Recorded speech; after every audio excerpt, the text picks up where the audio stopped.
হ'ব সেটা কথা আমাৰটো হ'ল 2005 চনৰ 15 তাৰিখে লৈ পেলাই আমি মাটিৰ পাট্টা দিব সেটা কথা আমার বিটিসি হাগ্রামা মহিলার জিন্দাবাদ হাগ্রামা মহিলার জিন্দাবাদ কৈছো মই আপোনালোকে মুছলিমহে ভাবি আছে যে মুছলিমতকৈ বড়ো মানুহে মাটিৰ পাট্টা দিছে আছে নাই মুছলিমে থাৰ্ডতে পৰিব এক নম্বৰ মাটিৰ পাট্টা নাথাকাটো বড়ো মানুহ আছে সেকেণ্ডত আদিবাসী পৰিব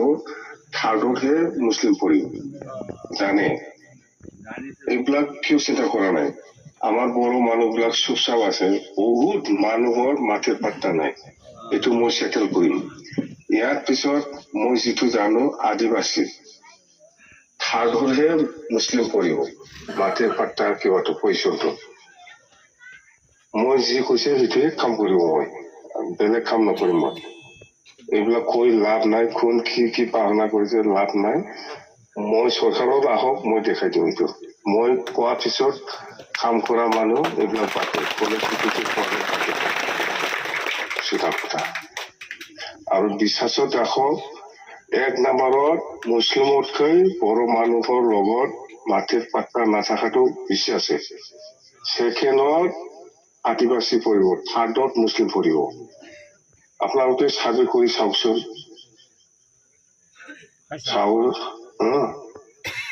এইটোহে এইবিলাক কোন কংগ্ৰেছ কোন ইউপিপিএল বা বিজেপি কি কৰি আছে মই নাজানো কিন্তু মাটিৰ পাট্টাটো মই দিব পাৰিলে মোৰ কাৰণে ক্লিয়াৰ তাৰমানে 2005ত ইলেকশ্যনৰ যিবিলাক ভোটাৰত আছে এইটোহে ইয়াৰ পাতি নাই তাৰমানে এইটো মাটিৰ পাট্টা দিয়াৰ পিছত আমাৰ সেটেল হ'ল ফাইনাল পাছ আৰু একো নাই কোনো মানুহ বেলেগ মানুহ সোমাব নোৱাৰে জানে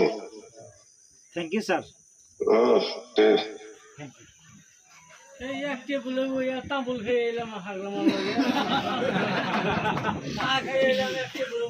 উচ্ছেদৰ ভয়ত শংকিত ৰাইজক ফোনযোগে আশ্বাস হাগ্ৰামা মহিলাৰীৰ বিটিআৰত বিজেপি ইউপিপিএল চৰকাৰে লাখ লাখ মানুহক উচ্ছেদ কৰি অঘৰী কৰাৰ কৌশল ৰচনা কৰিছে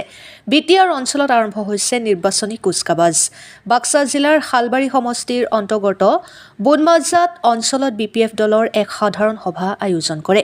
বিটিআৰ অঞ্চলৰ ঠাই বিশেষে চৰকাৰে উচ্ছেদৰ বাবে প্ৰস্তুত বুলি হাইকোৰ্টত দিয়া এফিডেভিট পাই শংকিত হোৱা ৰাইজৰ লগত পৰ্যালোচনা কৰে বিপিএফৰ সজাতি দলে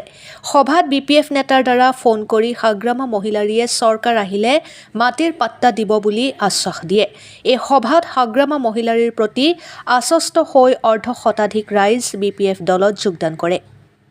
bureau report Arunodoy Assam Facebook লাইভত যেনেকৈ দেখিছে আপুনি এটা তথ্য ফাদিল হোৱা বুলি কৈছে একচুৱেলি বিষয়টো কেনেকুৱা আছিলে তেওঁলোকে আজি চাওক প্ৰমোদ বড়োৰ নেতৃত্বাধীন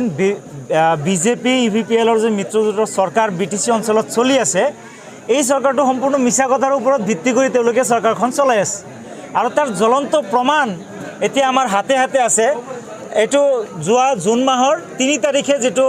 গুৱাহাটী উচ্চ ন্যায়ালয়ে যেটো ৰায়দান কৰিলে তাৰ স্পষ্টভাৱে ক'লে যে অসম চৰকাৰ আৰু বিটিচি চৰকাৰ ইতিমধ্যে সম্পূৰ্ণ ৰেডি হৈ আছে আৰু তেওঁলোকে উচ্ছেদ যিকোনো মুহূৰ্তত আসলতে বিটিচি অঞ্চলত উচ্ছেদ আৰম্ভ কৰিব পাৰে বুলি ইতিমধ্যে গুৱাহাটী উচ্চ ন্যায়ালয়ক তেওঁলোকে এফিডেভিট যোগে জনাই দিছে আৰু ইফালে তেওঁলোকে মানুহৰ লগত মিছা কথা কৈ আছে আমি মাটিৰ পট্টা দিম আসলতে দখল কৰাৰ যি সাৰ্টিফিকেট তেওঁলোকে বিতৰণ কৰি আছে এই সাৰ্টিফিকেটৰ জৰিয়তে কোনো মানুহ সুৰক্ষিত নহয় এই বিটিচি অঞ্চলৰ লাখ লাখ মানুহক এক লক্ষাধিক পৰিয়ালক ইতিমধ্যে বেঘৰ কৰাৰ কাৰণে প্ৰমোদ বড়োৰ নেতৃত্বাধীন বিজেপি ইউপিপিএলৰ চৰকাৰখনে প্ৰচেষ্টা অব্যাহত ৰাখিছে আৰু সেই প্ৰমাণ ইতিমধ্যে গুৱাহাটী উচ্চ ন্যায়ালয়ে কিন্তু প্ৰদান কৰিছে যাৰ কাৰণে আমি জনাব বিচাৰিছোঁ ৰাইজক ক'ব বিচাৰিছোঁ যে এনেকুৱা ধৰণৰ যিখিনি তথ্য পাতি আছে এইখিনি ৰাইজে আসলতে মনত ৰখা উচিত ৰাইজে এইবিলাক কথা জনা দৰকাৰ দেখিছোঁ হাগ্ৰামা মহিলাৰীয়েও ফোনযোগে বহু কথা আশ্বস্ত কৰিছে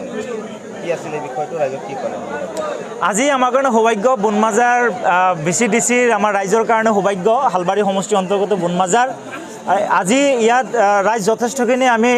একত্ৰিত হৈছিলোঁ আৰু কিছুদিন আগত কিছুমান ভুৱা প্ৰতিশ্ৰুতি দি কিছু ব্যক্তিক